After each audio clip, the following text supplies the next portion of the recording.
Welcome to this week's Movie Math, where surely some Marvel fans are shell-shocked that Teenage Mutant Ninja Turtles held on to the top spot in its second weekend.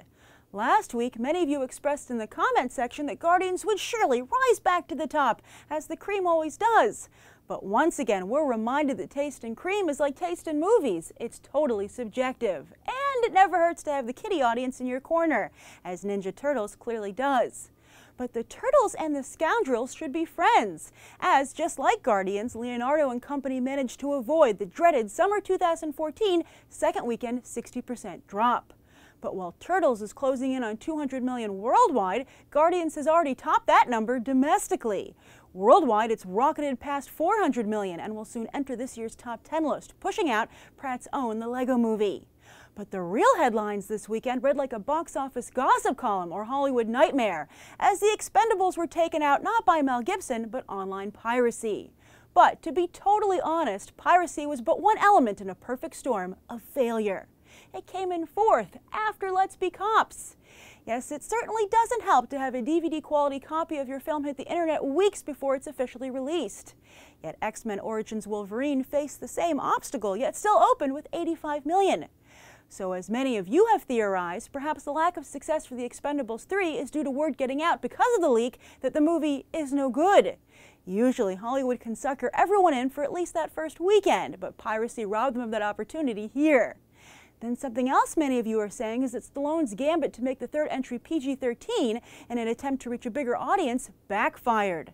Families don't want to see The Expendables even if they can, and 80s action fans don't want to see neutered versions of their favorite action heroes. Now when they can listen to the soundtrack, maybe Guardians was also a factor here, as many were already getting their 70s and 80s on with Peter Quill and company.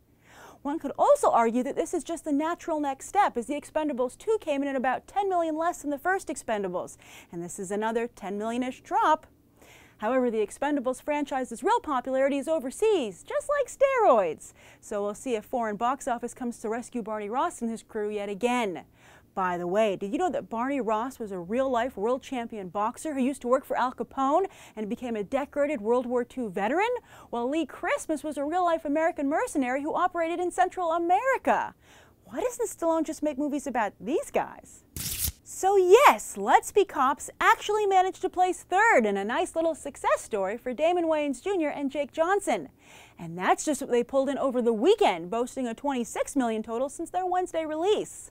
This is by far and away Johnson's biggest starring role yet, and Jurassic World's prospects are getting stronger by the weekend, with both Pratt and Johnson set to star. Plus, Jr. totally schooled his elders, as Let's Be Cops doubled the debut of Marlon Wayans' A Haunted House 2 earlier this year. Expect both Johnson and Wayans to be fielding offers this week, while once again comedies have proven to be the golden ticket this summer.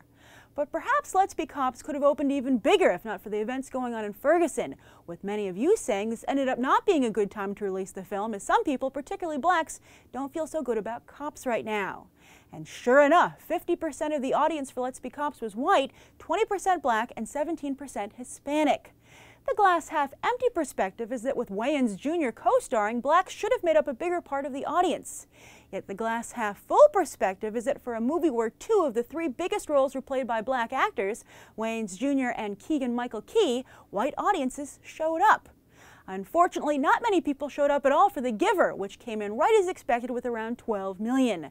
That's a mere fraction of the debuts for Divergent, The Fault in Our Stars, and even Ender's Game. And this coming weekend, If I Stay, yet another young adult adaptation, isn't expected to fare any better. Jeff Bridges spent 20 years trying to get this movie made, and with no box office to show for it, let's hope he's at least happy with it creatively. As for the rest of the box office, Into the Storm and Step Up All In also managed to just avoid that 60% second weekend drop. Too bad they didn't start out with more. But the real shocker was the 100-Foot Journey's 35% hold, indicating not just good word of mouth, but maybe a poor release date. Lucy also passed the century mark stateside, while Boyhood, getting another big push with a couple hundred more theaters, seems to have finally broken into the top 10 if Sunday's estimates hold.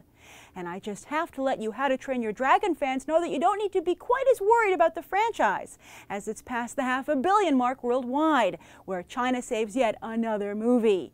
Yes, thanks to a strong debut there, Hiccup was able to fly past Blue to become the most successful animated movie of 2014, with Big Hero 6 and the Penguins of Madagascar the only real contenders left for the year. As for this coming weekend, Sin City: A Dame to Kill For is the next movie that will try to dethrone Turtles and Guardians. And fail? Again, If I Stay likely won't stay in theaters for long, but When the Game Stands Tall is actually expected to perform a little better than your average football flick. And that's the weekend box office. I'm Grace Randolph, and we just did some movie math. As always, thanks for watching, and I hope we'll go beyond the trailer for these other top movies.